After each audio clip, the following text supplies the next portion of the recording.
Makanya kenapa saya pernah bicara yang sebetulnya ini terkesan bercanda, tapi sebetulnya mengandung kebenaran ya. Bahwa Anda nggak usah macam-macam lah kalau LOC belum 700. Kenapa? Karena kalau Anda LOC belum 700 dan stabil, Anda pasti hidup dengan ego. Anda pasti hidup dengan prasangka. Anda pasti akan membenarkan hal-hal yang Anda pikir itu baik, padahal belum tentu itu sebuah kebenaran. Ya. Anda tidak bisa membedakan antara suara Tuhan yang sungguhnya dengan suara ego Anda atau keinginan pribadi Anda. Nah, makanya kenapa kalau diberi koridor yang lebar untuk belok ke sana kemari, nanti Anda 99% probabilitasnya adalah Anda pasti belok. Ya. Dan kalau sudah belok begitu, balik lagi ke jalan kebenaran nggak gampang. Mending kalau tidak ada risiko yang fatal. Kebanyakan kalau sudah meleset, ya belok sana sini, mengikuti ego Anda, risikonya itu fatal yang kemudian belum tentu Anda bisa menanggungnya. Maka buat yang baru belajar, sudahlah. Ya, belajar untuk punya prioritas. Belajar untuk mengerti apa yang mesti Anda pentingkan di dalam momen saat ini. Ya. Fokuskan, prioritaskan untuk memulihkan jiwa dan raga. Segala hal yang lain diterima sebagai tantangan yang nyata, tetapi tidak usah hanyut di sana. Ya. Tidak usah nganeh-nganehi dulu kalau Anda belum ada dalam kesadaran yang murni. Ya. Prioritasnya adalah memulihkan jiwa raga sehingga nanti Anda hidup dalam clarity, kejelasan menyangkut tuntunan Tuhan yang nyata. Ya, itu yang nanti akan membawa Anda pada keselamatan kemanapun nanti arah yang Anda pilih, karena Anda hanya setia kepada Dia. Ya. Oke, begitu ya.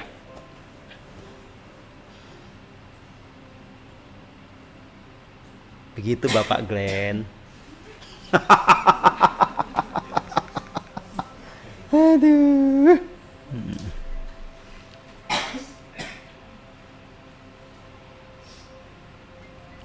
Baik, kembali kepada jalan spiritual yang saya ajarkan. Ya.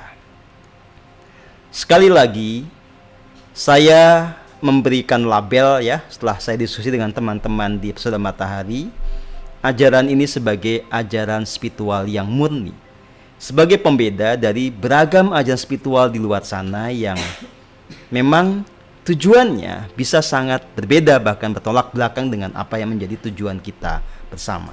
Ya. Nah, saudara dan saudari yang saya kasihi, secara sederhana, saya sudah memberikan kerangka tentang jalan spiritual kita. Ada 5 tahapan, ya, yang ini memang secara realistik akan dialami oleh siapapun yang memang sungguh-sungguh menekuninya. Jadi untuk mencapai tujuan spiritual yang tertinggi, yang kita sebut sebagai merealisasikan kualitas ketuhanan, ya, yang dalam bahasa lain berarti mencapai tataran kesatuan yang agung, mencapai tataran jumbuh kaulo Gusti. Bagaimana kita betul-betul menyatakan dalam keseharian kita karakter-karakter ketuhanan seperti kasih, kebijaksanaan, dan seterusnya. Ya, itu hanya bisa terjadi kalau 4 fasenya atau 4 tahapannya itu Anda lalui. Ya. Kata kunci pertama adalah Anda betul-betul bisa melatih diri untuk rileks, untuk sungguh-sungguh santai menikmati momen saat ini dan di sini. Sungguh-sungguh menikmati nafas yang natural. Menyadari bahwa rileks itu adalah gerbang keheningan. Anda menjalankan rileks untuk masuk ke dalam keheningan yang sesungguhnya. Hanya dengan cara seperti ini, nanti Anda bisa masuk ke fase yang berikutnya. Saya menyebutnya fase terkoneksi atau fase keterhubungan. Siapa yang rileks, siapa yang bisa masuk dalam keheningan, dia akan terhubung atau terkoneksi dengan yang ilahi di dalam dirinya, yang ilahi yang bersemayam di relung hatinya, yang kita sebut sebagai diri sejati, kita sebut sebagai Roh Kudus, kita sebut sebagai Sang Yang Atman, Sang Guru Sejati, Dewa Ruci, atau apapun. Kalau orang sudah mencapai tahap koneksi, maka akan terjadi proses berikutnya yang disebut sebagai purifikasi atau pemurnian jiwa. Orang tidak akan mencapai tataran kesadaran kesatuan yang agung, tidak akan mengalami God realization kalau dia tidak mengalami pemurnian diri dari apa yang namanya luka batin, watak angkara, ilusi, jejak dosa, dan jeratan kuasa kegelapan. Ya. Jadi orang tercerahkan itu bukan orang yang bisa ngomong teoritik tentang Tuhan. Orang tercerahkan itu bukan orang yang fasih secara verbal mengatakan tentang pencerahan itu sendiri, bukan. Orang tercerahkan adalah orang yang pertama-tama dia harus memurnikan jiwa raganya terlebih dahulu. Ya. Nah, saudara dan saudari yang saya kasihi, yang murni jiwa raganya inilah yang kemudian akan mengalami apa yang disebut sebagai transformasi. Perubahan yang nyata pada dirinya, pada medan energinya, dan pada nasibnya, pada kesadarannya. Ya. Nah, disinilah kemudian Anda akan bisa mengalami dengan otentik tema-tema penting di dalam tradisi spiritual yang agung. Ya. Misalnya yang paling jelas, ya. Kan orang sering bicara, kalau belajar spiritual, nanti salah satu fase yang dialami adalah mengalami kebangkitan kundalini, penyelarasan 7 cakra, dan seterusnya. Nah, saudara dan saudari yang saya kasihi, secara faktual, Anda tidak akan bisa mengalami kebangkitan kundalini dan penyelarasan di 7 cakra secara sempurna kalau Anda tidak mengalami pemurnian jiwa. Ya. Contoh, ya, kalau Anda cemburuan, ya, itu pasti cakra jantung sama cakra seks akan keblok. Kalau cakra jantung sama cakra seks itu keblok, otomatis kan bagian dari 7 cakra itu tidak selaras. Dan secara otomatis juga tidak mungkin kemudian kundalini Anda akan bangkit sempurna karena dia ketahan oleh blocking itu. Ya. Lalu bagaimana supaya kundalini ini bisa bangkit? Ya tadi, pemurnian jiwa itu yang akan memberikan sebuah prakondisi kundalini ini mengalami kebangkitan. Maka berdasarkan pengalaman otentik yang saya pernah alami, saya bercerita pada Anda. Saya mengalami sebuah fase yang saya sebut sebagai pencerahan tahap perdana di tahun 2018 akhir. Saya mengalami kebangkitan kundalini itu di 2019 awal. Ya, tidak mungkin ada yang namanya kebangkitan kundalini tanpa diawali dengan pencerahan tahap perdana. Tidak ada yang namanya kebangkitan kundalini tanpa yang namanya pemurnian jiwa dari semua sisi gelap yang kita miliki. Maka menjadi sangat tidak realistik kalau ada janji Anda kundalini bangkit dengan attunement. Ya, mau bayar berapapun tidak mungkin bisa. Ya, sesakti apapun guru Anda tidak mungkin bisa. Apalagi kalau kenyataan gurunya banyak demitnya, nggak mungkin dia kundalininya bangkit. Ya, tapi kan saya pernah mengalami tulang ekornya panas. Itu sih nggak usah pakai kundalinian, pakai tenaga dalam bisa, dipasangi demit juga bisa, pasti panas. Apalagi didekatkan dengan kompor, tambah panas. Ya, ya itu benar juga kata Mbak Ai. Duduk aja yang lama gitu, pasti panas itu. Bukan hanya panas, kemeng. Ya. Jadi saudara dan saudari yang saya kasihi, ya, transformasi secara spiritual pada level diri yang nanti akan berimbas pada level jagat raya, itu hanya terjadi setelah proses pemurnian jiwa kita tuntas. Dibolak-baliknya pasti begitu. Ya. Nah, maka saya menuliskan dengan sangat detail di buku Tantra Yoga. Ya. Kalau Anda sudah mengalami kebangkitan kundalini, nanti Anda mengalami fase yang disebut sebagai penyelarasan. Ya. Pada semua simpul yang itu merekam jejak kesadaran Anda. Ya. Itu simpulnya itu, kalau kemudian dilihat formasinya, itu heksagon. seperti bintang David, segi 6. Ya. Dia mewakili jejak-jejak kesadaran pada level yang lebih dalam, mewakili rekaman kesadaran di lapisan yang kita sebut sebagai unconscious mind.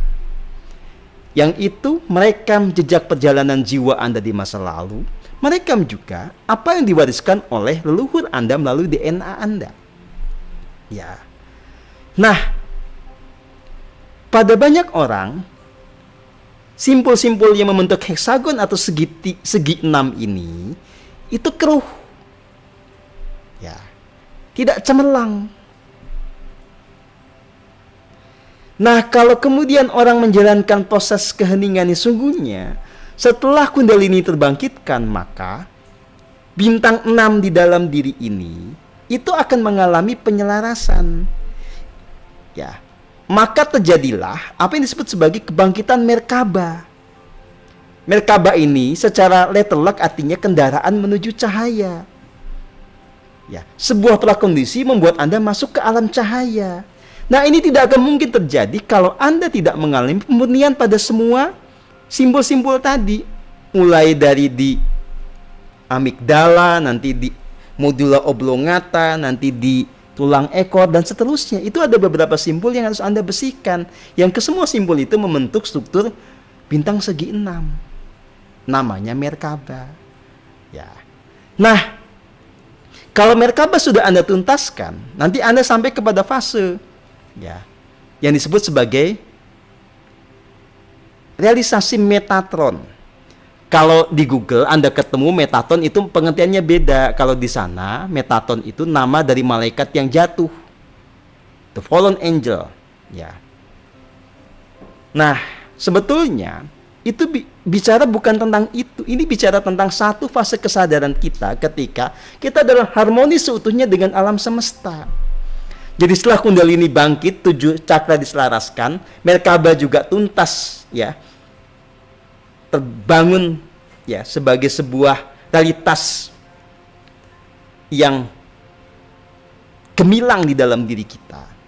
Kita akan menjadi harmoni dengan alam semesta. Inilah fase kita mencapai fase Metatron. Dan seterusnya nanti terus gitu ya. Dan ini nanti berjalan seiring dengan elusi Anda. Nah, bagaimana mungkin Anda bisa sampai kepada titik ini kalau Anda 300 saja kagak nyandak-nyandak. Baru aja sehari 200, sampai situ turun lagi, ya. Ya gimana? Jadi ajaran saya nanti nggak akan Anda pernah bisa alami dan hayati. Seumur hidup itu cuma jadi teori. Ya. Nah, padahal secara faktual sebetulnya semua orang itu punya kemungkinan untuk mengalami apa yang saya alami. Saya tidak datang untuk membuat Anda menyembah saya atau memuja-muja saya. Jelas itu tidak sama sekali. Saya ada untuk mengajarkan sesuatu yang realistis untuk Anda jalani dan membuat Anda bisa mencapai tataran yang saya alami juga. Ya.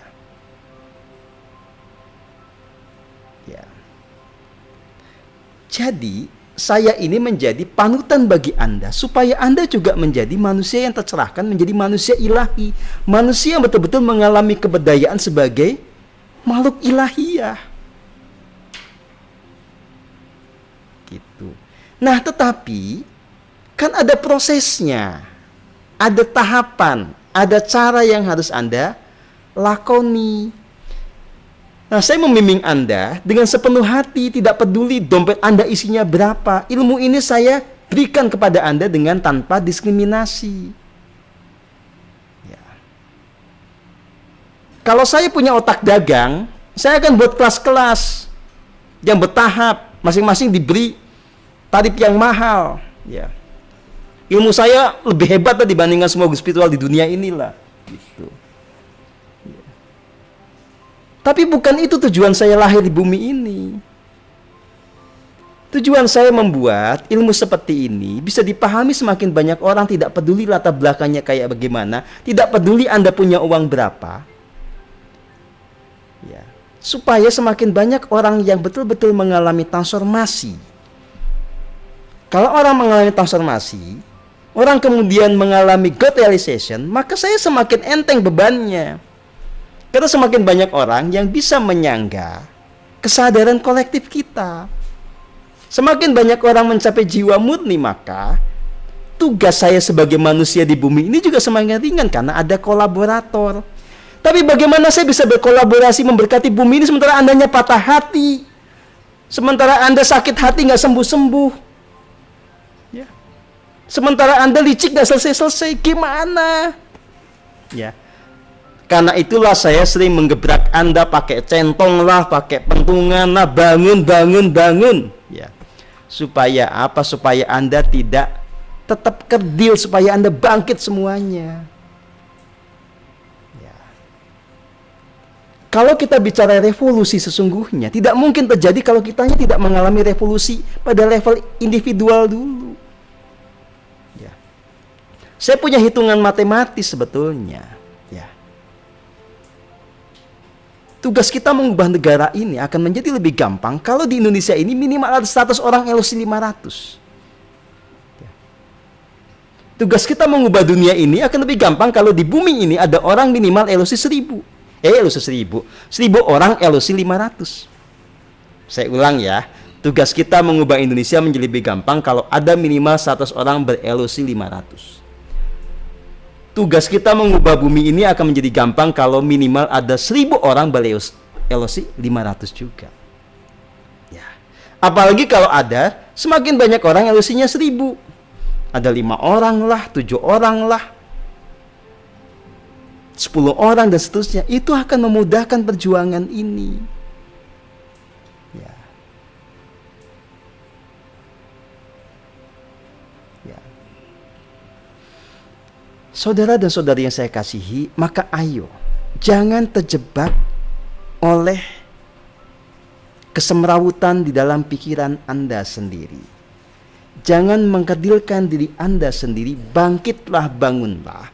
Karena sebetulnya Anda semua punya potensi menjadi manusia-manusia ilahi. Ikuti saja prosesnya dengan sepenuh hati, dengan kesungguhan yang sempurna, dengan ketulusan yang paripurna, pasti bisa. Gitu. Ya. Lalu dari mana titik awalnya? Nggak usah dibuat rumit. Titik awalnya pahami dulu cara hening yang saya ajarkan. Jangan punya konsepsi yang berbelok dari apa yang saya ajarkan dalam cara hening ini. Kalau sudah mengerti betul cara hening yang saya ajarkan, praktekkan dengan sepenuh hati. Semakin Anda tekun mempraktekkannya, kualitas hening Anda semakin baik, maka otomatis kemudian jiwa Anda terjadi. Nah, dalam proses ini kemudian saya sering melimpahkan yang namanya energi kasih.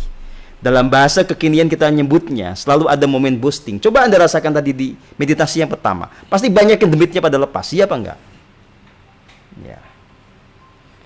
Jadi kalau habis kayak acara tadi itu, kalau diukur tingkat kejenian itu, mayoritas pasti 100%. Masalahnya adalah Anda itu seringkali tidak bersyukur. Baru berapa menit lepas dari webinar, demitnya Anda panggilin lagi, kan kacau namanya. Oh, saya nggak manggil demit kok. Ya Anda nggak bilang-bilang mit kadio gitu. Enggak, bukan gitu. Tapi ego Anda yang bermain, ketidakheningan Anda, ya. Watak manipulatif Anda itu Anda biarkan, ya itu yang manggil demit, ya bukan soal demitnya dipanggil-panggil dengan ucapan verbal, ya. Gitu. Lucu ya kalau demitnya bisa dipanggil pakai bahasa Sunda. Mit kadio mit. Aduh.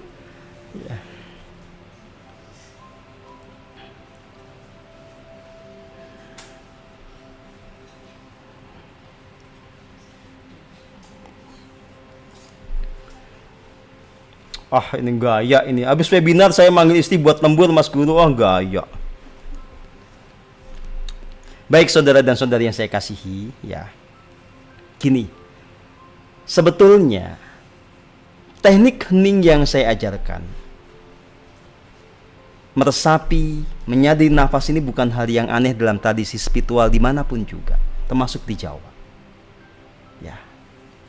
Jadi di Jawa ada bahasanya kan, ngetut ke yang bayu. Ya.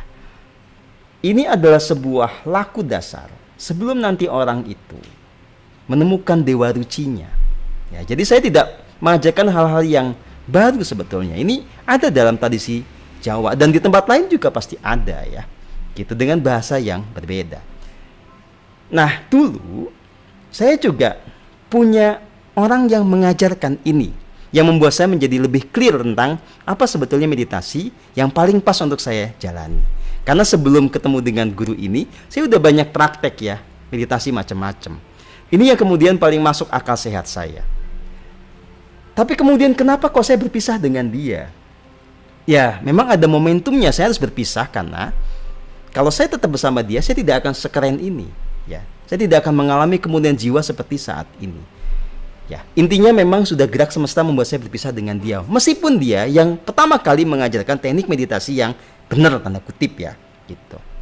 Pertanyaannya adalah, kenapa dia sudah mengajarkan teknik meditasi yang benar, dia sendiri tidak tercerahkan? Hingga detik ini LOC dia tetap satu, stabil. Ya, nggak naik-naik dari dulu. Gitu. Ya kalau saya tetap jadi murid dia, ya saya nggak mungkin bisa seperti sekarang. Pertanyaannya adalah why atau kenapa. Nah, sekarang saya baru mengerti. Ya. Titik beloknya ada di mana? Gini. Jadi kalau orang memulai laku meditasinya dengan memperhatikan nafas yang natural, dia akan mulai masuk ke fase rileks nih. Ya. Tantangannya adalah pada sebagian orang yang punya bakat indigo, punya bakat pineal gland-nya menyala atau aktif secara alami, itu nanti akan kegeret oleh si pineal gland itu. Yang semula perhatiannya ke nafas pasti akan pindah ke dahinya. Dan dengan itulah dia akan dibawa ke dunia lain dan dia menikmati itu karena itu mengasihkan gitu ya. Dan inilah yang kemudian pernah saya lihat pada beberapa murid saya termasuk Mbak Retno kan. Mulai merem dikit itu pasti nanti twing gitu kan. Jadi pindah perhatiannya dari menikmati nafas menuju sensasi yang muncul dari mata ketiga atau pineal gland. Nah, itulah yang saya perhatikan terjadi pada guru saya sehingga itu tidak menjadi sebuah momen di mana dia dimundikkan jiwanya tapi dia masuk ke dunia lain. Yang dia temui adalah makhluk-makhluk di dunia lain itu yang belum tentu selaras dengan kebutuhan tumbuh kembangan si jiwa. Ya. Disitulah saya mengerti di mana letak beloknya. Karena tanpa keheningan yang mendalam, nanti siapapun ditemui itu belum tentu adalah yang betul-betul punya kesadaran tinggi. Bahkan merasa ketemu dengan diri sejati pun itu bisa belok kalau yang dipakai adalah si pineal gland. Ya, saya nggak usah sebut namanya siapa ya. Saya hanya mengungkapkan ini sebagai pelajaran bahwa tekniknya sama, belum tentu nanti hasilnya sama karena Anda bisa berbelok di tengah perjalanan. Ya, makanya saudara dan saudari yang saya kasihi, dalam ajaran saya jelas. Anda harus paham betul apa yang sebetulnya dimaksud dengan menikmati, meresapi, menyadari nafas. Jangan belok dari situ. Anda diajari betul bagaimana rileks dan Anda dikasih umpan balik kualitas keheningan Anda. Anda diajari kalau Anda kualitas heningnya 5%, Anda harus terus meningkatkan sampai 10%, 15%, kalau bisa 30% dan seterusnya. Dan itu tidak mungkin kalau Anda baru rileks langsung belok ke mata ketiga, nggak mungkin. Ya, kalau Anda masuk ke mata ketiga, nanti dari 5% Anda turun lagi ke bawah. Tapi Anda merasa telah menemukan kebenaran. Karena Anda hanyut dalam sensasi. Itu yang dulu dialami sama Agus. Siapa enggak Agus? Ya. Dan kamu merasa udah meditasi. Padahal Anda bukan meditasi. Anda masuk ke dunia lain yang enggak jelas. Yang tidak ada kaitannya dengan pemurnian jiwa. Nah, kalau Anda bisa melampaui godaan cinta, melampaui godaan mata ketiga, ya, supaya ingat yang sedang tergoda cinta, ya, itu Anda bisa semakin masuk ke dalam diri, semakin merasakan kasih murni, itu otomatis kalau dikasih umpan balik, kualitas seninya makin tinggi, ya. Kalau yang semakin masuk ke dalam diri, merasakan kasih murni itu nanti kalau dikasih kualitas hening bisa 8%, 9%, 10%, ya. Tadi Agus Naya tanya ke saya, waktu meditasi tadi berapa kualitas heningnya? Saya juga agak kaget, kok bisa Agus ya? Kok jadi waras dia ya? Kenapa ya? 10% soalnya. Tapi dalam sejarah dia berada di dalam persaudaraan matahari, ya. Padahal dulu ya ampun Gus, ya. Saya hampir putus asa membimbing kamu tuh Gus.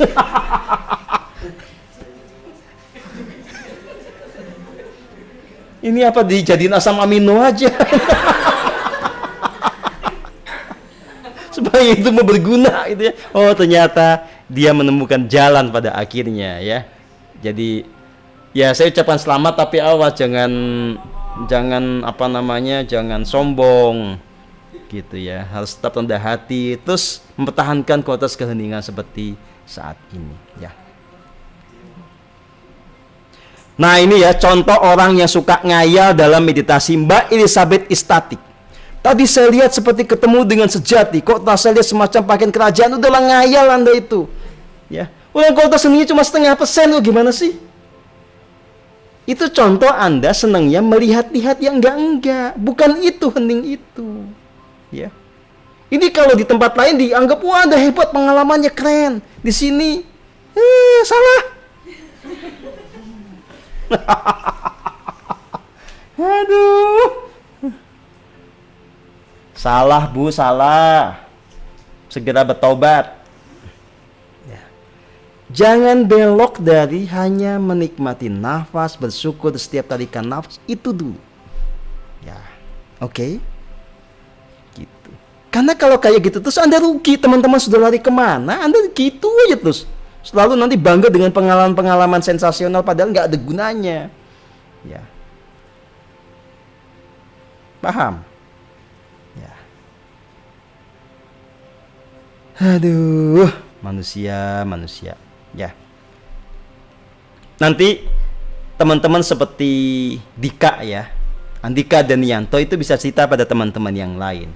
Bagaimana dulu merasa sudah mengalami kesuwungan, merasa aduh indah-indah sekali lah pokoknya pengalamannya, padahal ngayal, ya. Padahal kualitas seninya itu nggak lebih dari 0,5%, ya. Bersyukur, beruntung dia mau rendah hati dan menerima ketika dikasih umpan balik, lalu memperbaiki teknik heningnya sehingga sekarang kualitas seninya bisa menjadi lebih bagus, ya. Saya kasih contoh ketika meditasi pembukaan di webinar kita, Andika tadi kualitas seninya 8%, itu bagus, ya. Oke, gitu. Jadi, ya, walaupun Anda tidak melihat apa-apa, udah 8% itu berarti Anda meditasinya berhasil. Pasti terjadi purifikasi pada diri Anda. Dibandingkan lihat pakaian kerajaan macam-macam itu, udahlah ngayal, sudahlah. Ya, bisa dipahami, ya. Gitu. Nah ini, ngomong saya lagi baik hati, ya. Yang namanya Rizka Maharani ini belajarnya belum tulus. Tadi meditasi kualitasnya 0,25%. Anda ngayal. Apa yang Anda khayalin, ya? Ya obsesi Anda sendiri, gitu. Anda perbaiki itu. Kalau Anda belajar tidak dengan ketulusan, Anda punya motif terselubung, nggak akan bisa bertahan di PM. Masuk PM aja nggak akan bisa, karena udah kesaring duluan, ya. Gitu. Jangan disangka saya gini-gini nggak ngerti, ya. Saya wajahnya boleh kayak culun, enggak, saya sangat tajam. Ya.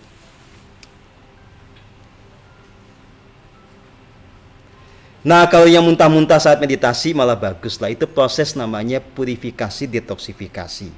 Proses bagaimana segala endapan-endapan tidak selaras dikeluarkan. Medianya adalah muntahan itu, nggak apa-apa.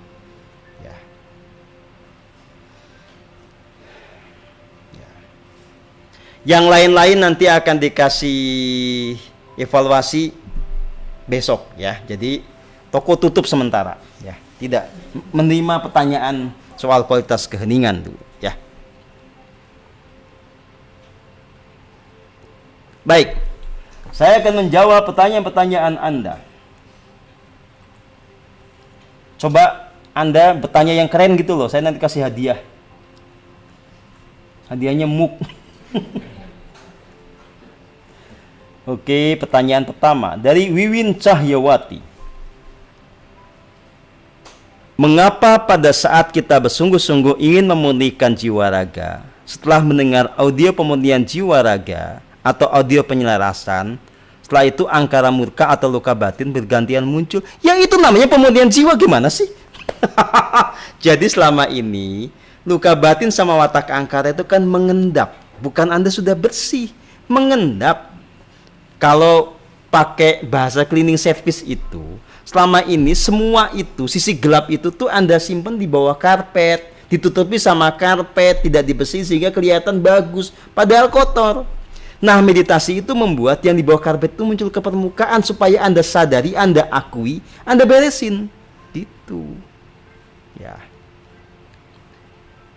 Nah, kemudian sangat jelas kalau kita semakin belajar pada jalan yang tepat ini, pada jalan keheningan sungguhnya, mekanisme pembayaran karma juga makin cepat. Ya. Jadi buat salah dikit langsung umpan balik yang muncul. Supaya apa? Supaya Anda segera berbenah juga. Itu bagian dari sebetulnya karma baik Anda juga. Jadi Anda punya karma baik karena banyak latihan hening. Anda punya karma buruk. Nah, ini karma buruk ini buahnya dipercepat. Kenapa dipercepat? Karena Anda punya karma baik. Ya, gitu. Daripada karma buruknya numpuk, Anda nggak sadar-sadar, nanti waktu mau mati baru Anda sadari bahwa Anda banyak dosa. Ya.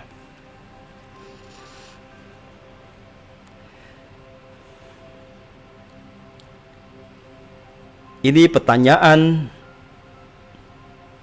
yang harus dijawab dengan sejelas-jelasnya dari Yogi Witoko. Rahayu Mas Guru terkasih. Saya mengasihi Anda enggak ya? Saya mengasihi Anda, tapi saya tidak mencintai Anda. Emangnya gue cowok apaan mencintai Anda? Enggak ya. Saya mengasihi Anda. Apakah dengan berspiritualitas murni harus juga meninggalkan agama yang normatif? Kolom KTP Anda, saya tegaskan, tidak usah dirubah isinya apapun juga. Jelas? Jadi Anda tidak usah meninggalkan agama dalam pengertian sebagai sebuah identitas sosial di Indonesia. Ya, kecuali nanti Anda sudah hidup di negeri yang berbeda atau Indonesia yang berubah, boleh-boleh saja itu dihapuskan.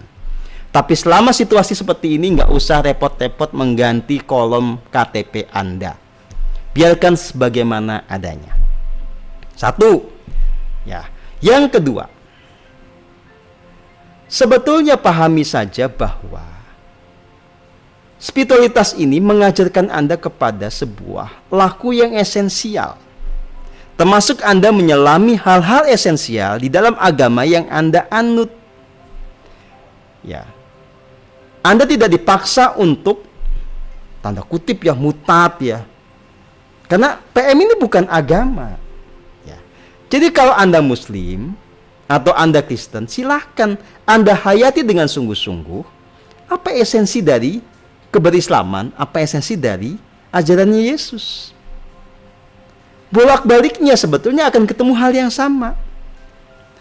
Dengan menyadari nafas yang natural, dengan menyadari kasih Tuhan di dalam nafas, dengan bersyukur sepenuhnya kepada Tuhan atas segala anugerah yang terlimpah, Anda akan bisa merasakan bahagia pada momen saat ini. Anda akan dibawa untuk masuk ke dalam diri, untuk terhubung dengan yang sejati di dalam diri. Anda akan mengalami proses purifikasi. Ya, kalau dalam bahasa tasawuf namanya itu tazkiyatun nafs. Itu aja dijalani sambil saat-saat yang bersamaan Anda mulai menyisir kembali pikiran-pikiran Anda.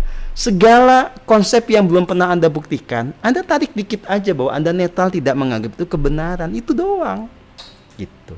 Anda bersedia untuk bertanyakan kembali semuanya, bukan untuk meninggalkan semuanya. Ya. Bahwa nanti setelah Anda tahu segala macam kemudian merasa tidak perlu beragama, itu kan urusan Anda, bebas, silahkan. Ya, tapi saya tidak menyuruh Anda keluar dari agama. Jadi yang ikut di PM ini mau beragama boleh, nggak beragama boleh. Tapi tidak boleh kalau tidak bertuhan. Ya. Jadi di PM ini haram hukumnya buat yang satu tidak menganggap Tuhan itu ada, dua tidak menganggap jiwa itu ada.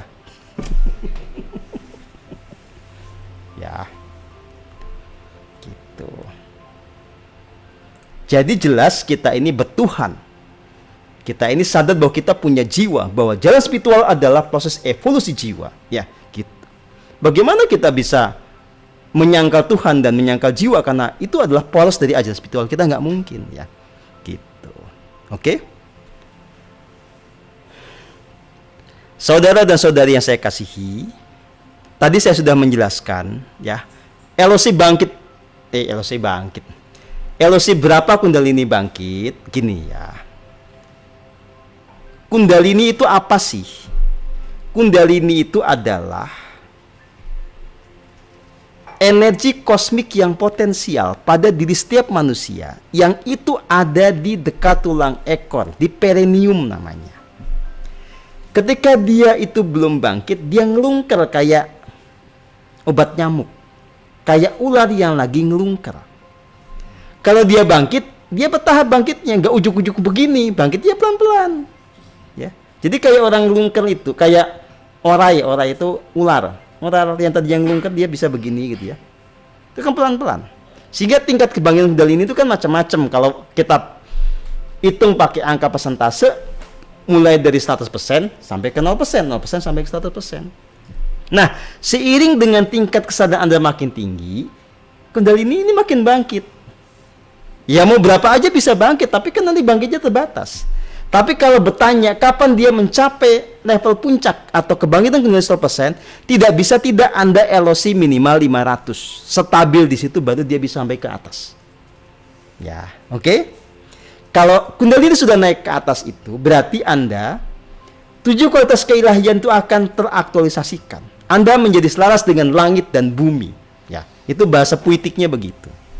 Itu hanya terjadi sekali lagi kalau LOC 500.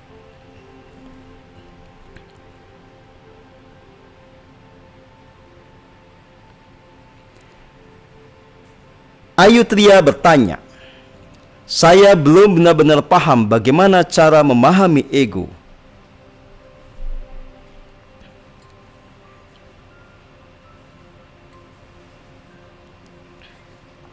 Begini ya, saya uraikan saudara dan saudari yang saya kasihi. Ini supaya Anda bisa memahami dengan lebih utuh ya.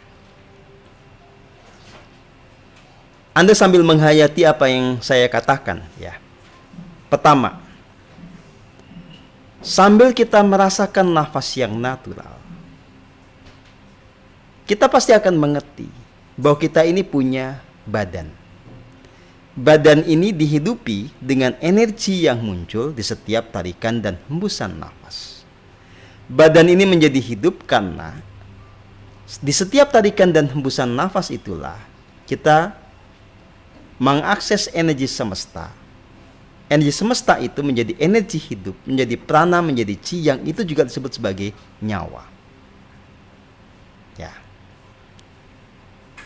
Dalam keheningan dengan menyadari setiap tarikan dan hembusan nafas, lama-lama kita akan mengerti bahwa sebetulnya kita bukan badan ini. Kita akan mengerti bahwa di badan ini ada esensi diri kita sesungguhnya, kita sebut sebagai sang jiwa yang menempati badan ini. Yang antara sang jiwa dengan badan ini diikat, disambungkan dengan yang namanya prana, chi atau nyawa tadi. Oke. Nah, jangan kejauhan, kita balik lagi. Ketika kita hidup sebagai manusia dengan badan fisik ini, kita punya organ yang namanya otak. Dengan adanya otak yang tidak rusak, kita bisa berpikir dengan benar. Fungsi pikiran itu ada banyak hal. Ya. Dengan otak kita, dengan pikiran kita, kita bisa memperhatikan segala hal. Kita bisa menganalisis segala hal. Kita bisa memahami segala hal. Ya. Kita bisa berimajinasi tentang masa depan, tentang hal-hal yang belum ada. Kita bisa juga kemudian mengingat hal-hal yang pernah kita alami.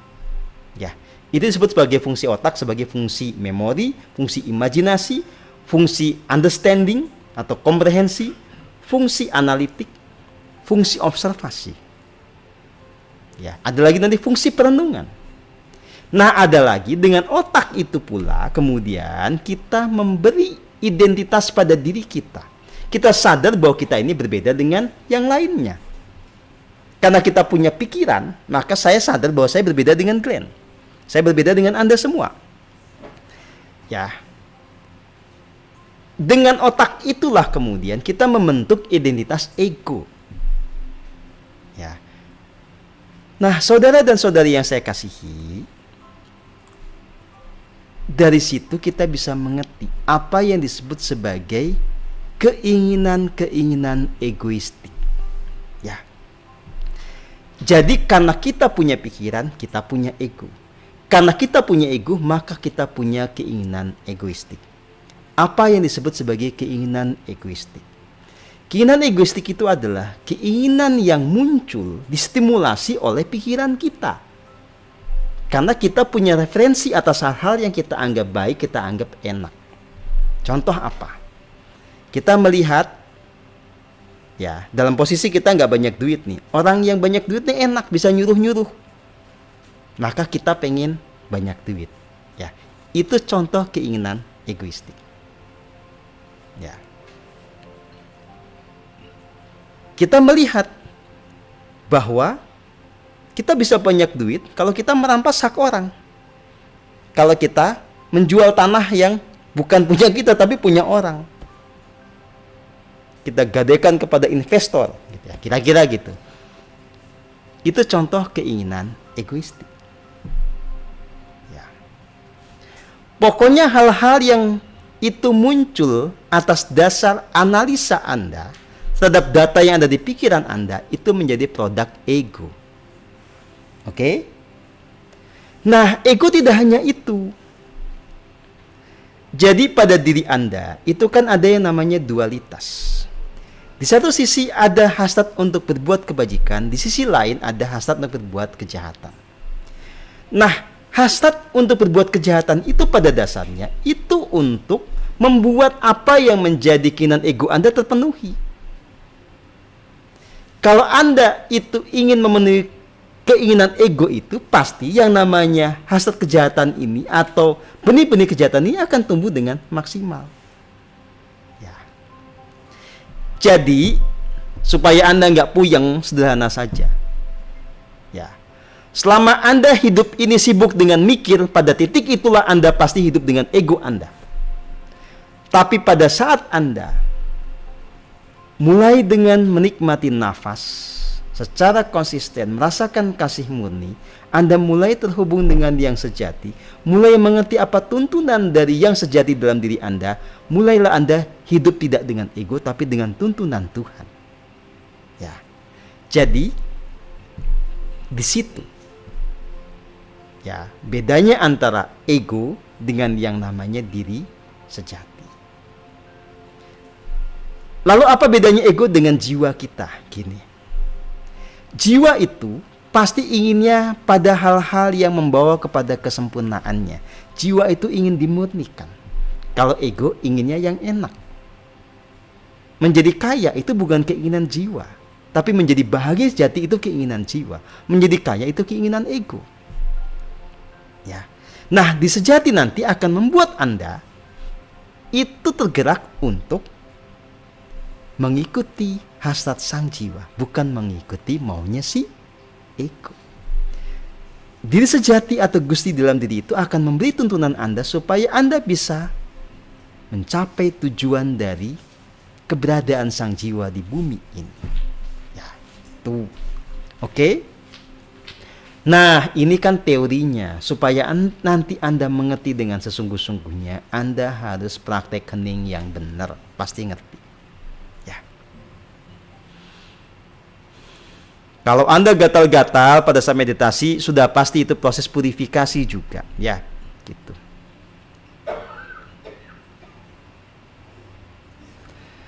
Kenapa Anda tiap mendengar audio pemulihan jiwa tertidur sebelum selesai? Kebanyakan demit, Mbak. Ya.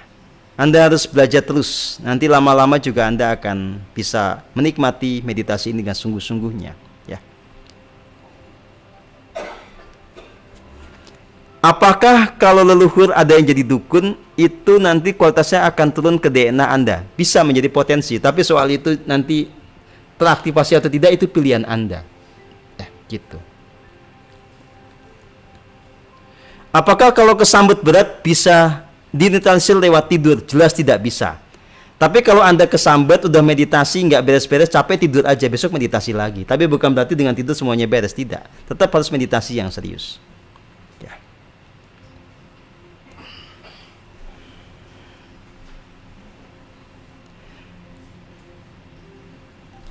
Gini ya, apakah kalau Kundalini sudah bangkit itu bisa turun lagi? Jelas bisa. Orang LOC 1000 kalau Anda nggak waspada juga bisa turun lagi. Kok sama aja? Ya. Meditasi bangkit. Meditasi yang membangkitkan Kundalini 100% itu harus Anda pertahankan. Kalau Kundalini sudah bangkit 100%, tapi Anda nanti malah patah hati lagi, cemburu lagi, itu turun gitu. Ya, begitu. Baik. Ini pertanyaan terakhir yang akan saya jawab pada malam hari ini ya. Habis ini kita akan meditasi saja. Ini ada yang penasaran soal Vladimir Putin ya, yang saya sebut LOC-nya 1000. Ya.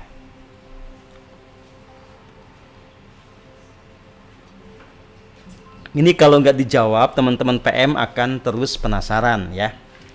Jadi kita akan pernah sama-sama melihat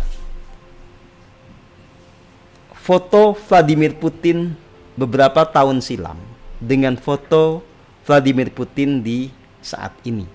Ya. Jadi ada dua foto yang itu diperbandingkan. Satu foto itu merujuk pada kondisi Putin beberapa belas tahun silam. Ketika dia LOC-nya sangat rendah. Ketika dia betul-betul menjadi pribadi yang kejam, pribadi yang sangat ambisius, terlihat di wajahnya, susah untuk senyum, susah untuk betul-betul menikmati hidup, karena hidup dalam bingkai obsesinya sendiri. Ya, ya wajar karena dia adalah alumnus dan tokoh KGB, ya wajar gitu. Nah sementara foto satunya itu foto yang betul-betul menggambarkan orang yang punya hati yang damai. Foto yang penuh dengan keramah tamahan, foto yang sumringah. Ya. Dan kalau Anda perhatikan pidato-pidato saat ini, itu pasti ada beberapa clue yang menjelaskan ini bukan orang sembarangan. Ya. Dia selalu bicara tentang tatanan dunia baru.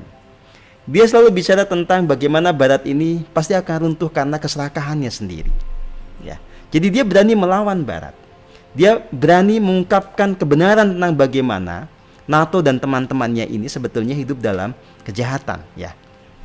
Nah, bagaimana ini bisa terjadi? Apakah Putin belajar meditasi? Sebetulnya bukan Putin belajar meditasi di zaman dulu sehingga dia bisa bertransformasi menjadi sekarang. Bukan. Ini rahasia semesta. Ya. Jadi gini. Di dunia ini ada jiwa-jiwa tercerahkan dari masa lalu yang dia bisa berusia sangat panjang.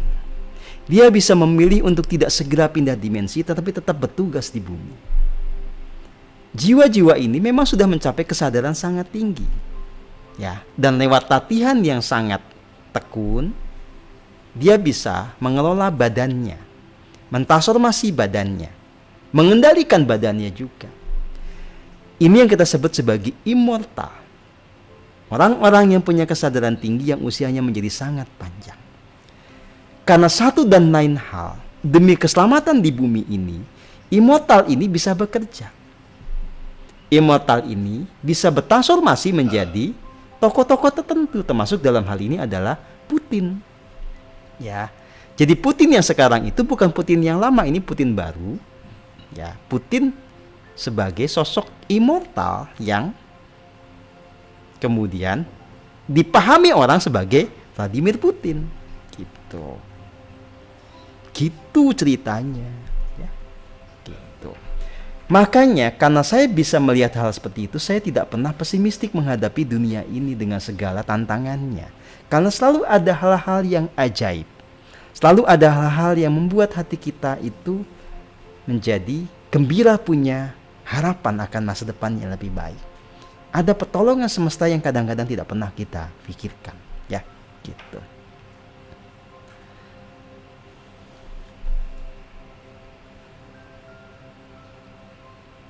Gini loh ya, Wah, ini saya harus jawab lagi pertanyaan. Apa bedanya konsekuensi dari sebuah tindakan, sebuah pilihan peran dengan kita menuai karma buruk? Ya bedanya adalah kalau yang menanggung konsekuensi itu nggak punya dosa. Kalau yang dia punya tuaian karma buruk ya karena dia punya dosa. Jadi di situ bedanya. Ya. Bagaimana bisa tahu? Ya tanya ke saya paling gampang. Ya. Gitu. Oke, itu dulu yang bisa sampaikan pada kesempatan ini. Kita akan sama-sama meditasi. Ya.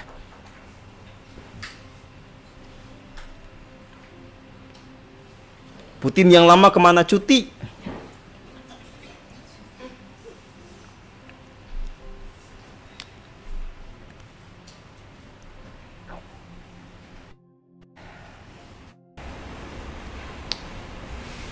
Buat orang-orang yang kepo, lanjutkan dulu heningnya. Nanti rahasia akan disingkapkan oleh semesta melalui saya secara bertahap. Sabar, sabar, ya. Sabar. Kalau Anda tidak percaya pada apa yang saya katakan, boleh. Karena saya juga sudah mengatakan tidak semua hal yang kaitannya dengan sebuah temuan metafisika, temuan metarasional harus langsung Anda percayai. Anda bisa menguji apa yang saya katakan. Toh bahan-bahannya kan banyak, ya. Coba Anda lihat saja foto-foto Putin saat ini bandingkan dengan foto Putin masa lalu. Anda nggak usah tercerahkan untuk bisa tahu bedanya. Anda nggak usah sampai ke Elosus 1000 untuk bisa membedakan, oh ini kejam, oh ini baik, ya. Wajah itu adalah jendela jiwa, gitu. Jadi kalau Anda cermat, ya, asal Anda membuka horizon Anda, ya, Anda bisa membedakan itu. Kemudian Anda coba cermati deh ceramah-ceramahnya Putin di masa-masa sekarang, ya. Di Instagram banyak kok. Ada beberapa link yang bisa Anda buka. Anda coba perhatikan coba bagaimana pidatonya dia. Ya. Kadang-kadang pidatonya mirip dengan pidato saya. Cuma kita masih beda nasib aja. Dia udah jadi presiden, saya belum, kan gitu.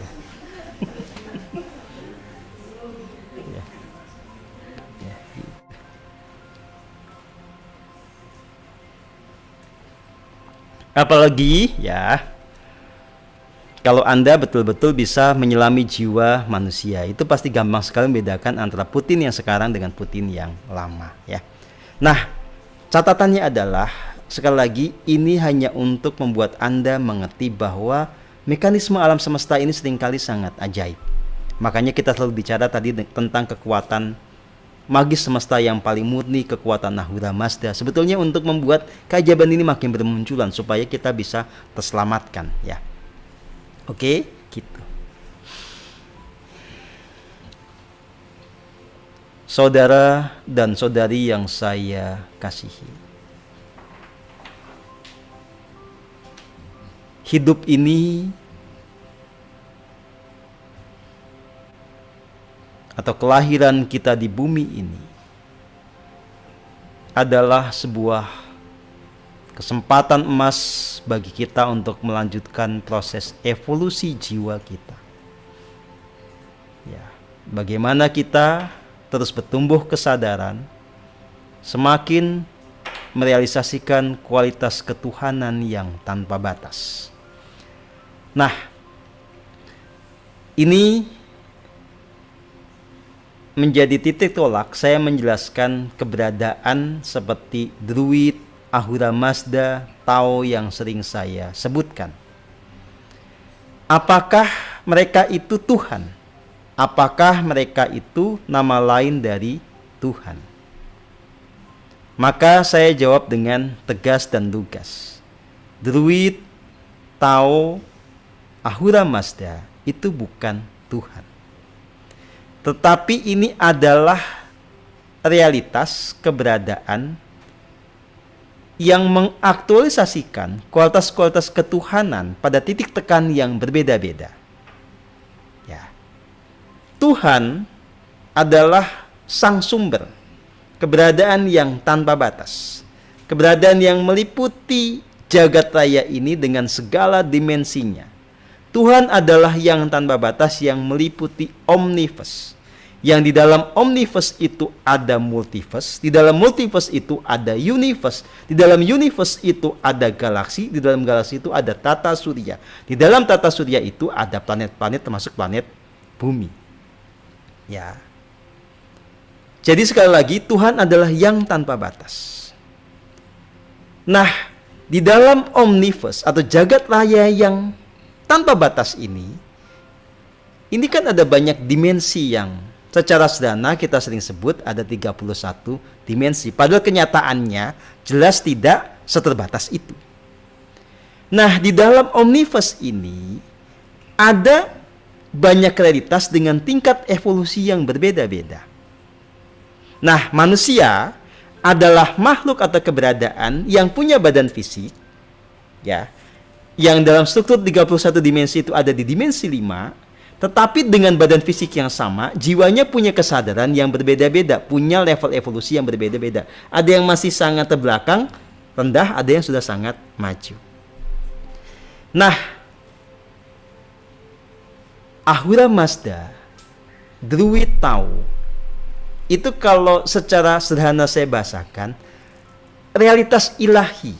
Ya. Jadi bukan Tuhan, tetapi dia adalah keberadaan yang mengaktualkan kualitas ketuhanan.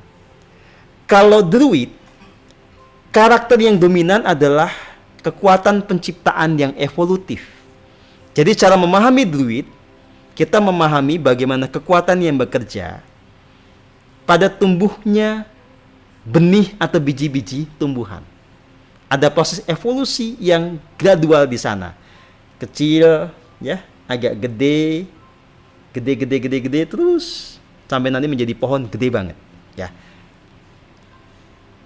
Penciptaannya itu menggunakan sebuah alur, ya. Ini bukan sosok.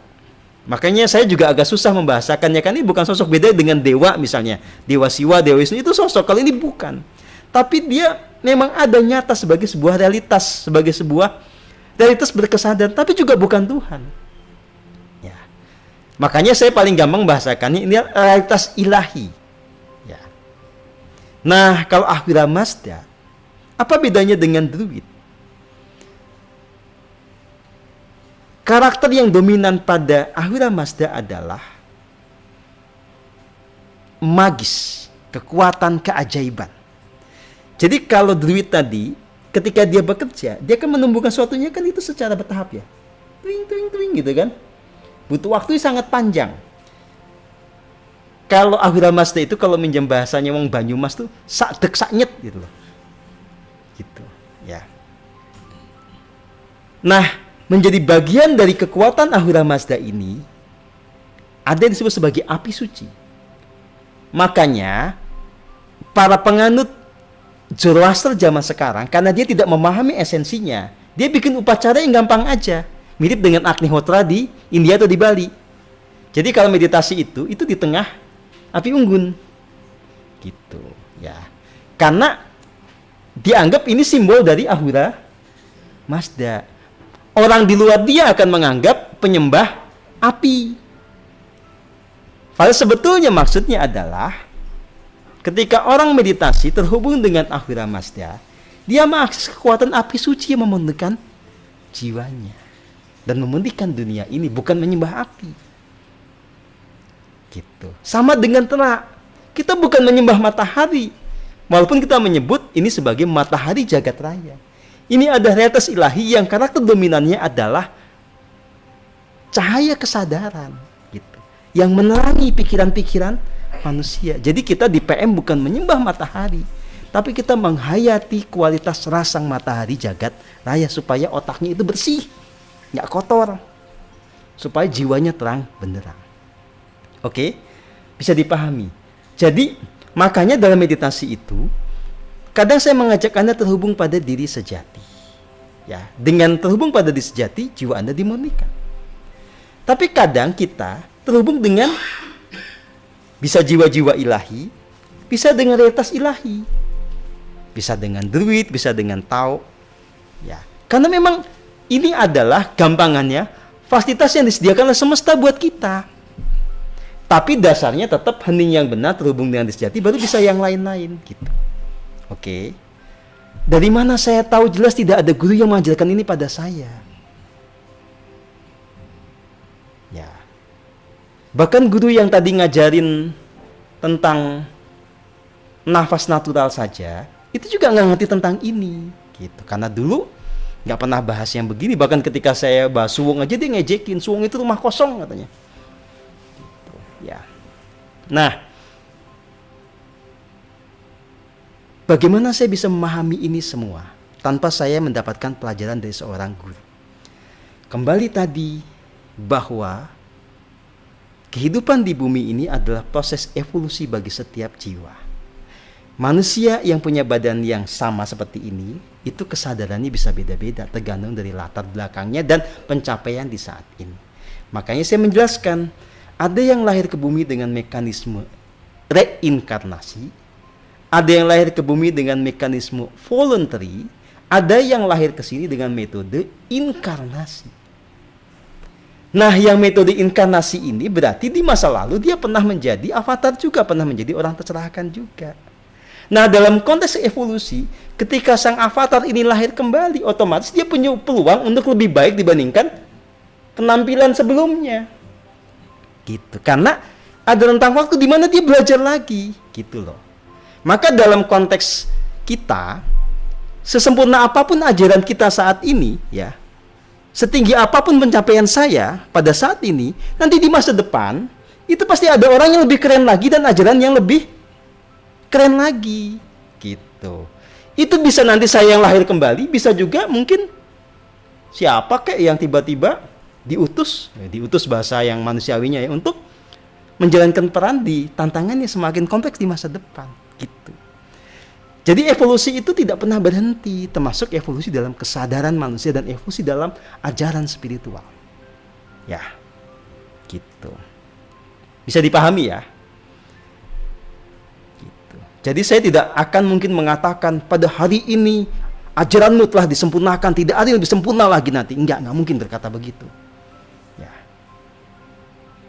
Karena saya aja sekarang sudah sampai sini, minggu depan udah bisa berubah lagi. Ya.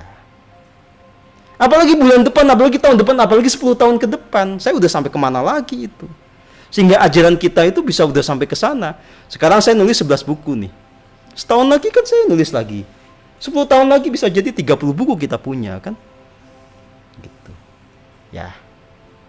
Jadi tidak bisa kita menyatakan kita sudah stop, cukup sampai di sini, nggak usah ada yang lain-lain, nggak bisa ya. Bisa dipahami ya. Nah,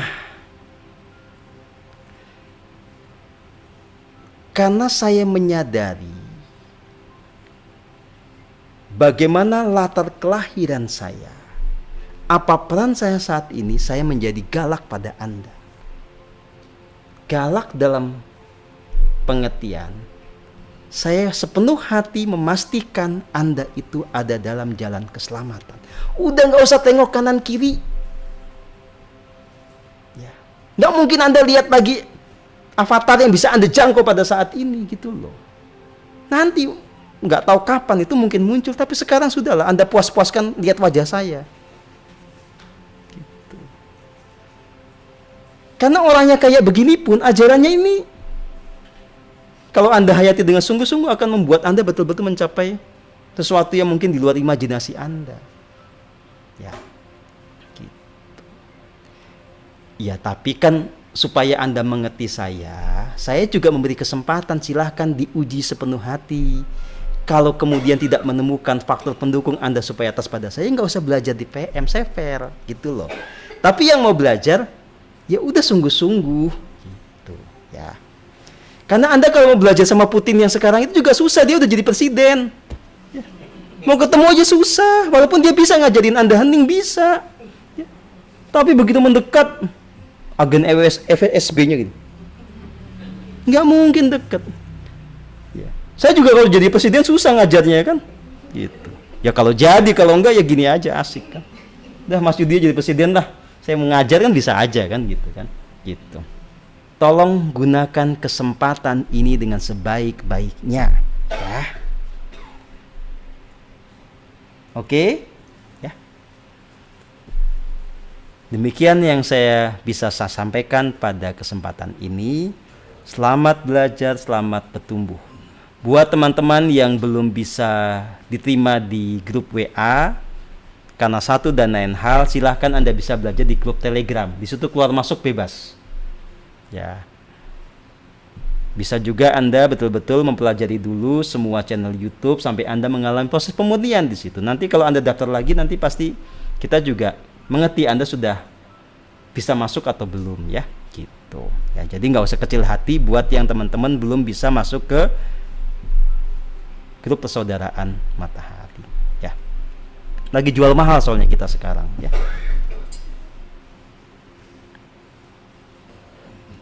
Sebetulnya bukan karena apa-apa, ini mekanisme untuk mendidik Anda semua. Jangan menggampangkan, ya.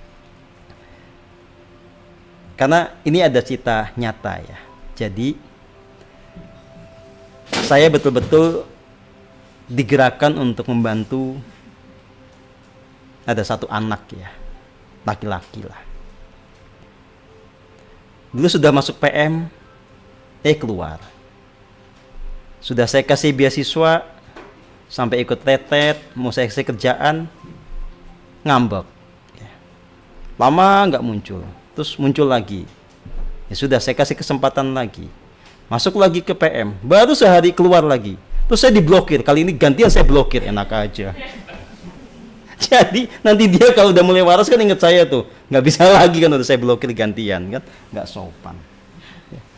Aduh, ada anak kayak begitu tuh ya, ajaib memang. Nah, jadi silahkan dipergunakan kesempatan ini dengan sebaik-baiknya, ya. Berhubung sudah malam, kita tutup acara ini, kita ketemu lagi minggu depan, ya. Terima kasih. Selamat malam semuanya. Salam Indonesia, salam Nusantara, salam Pancasila.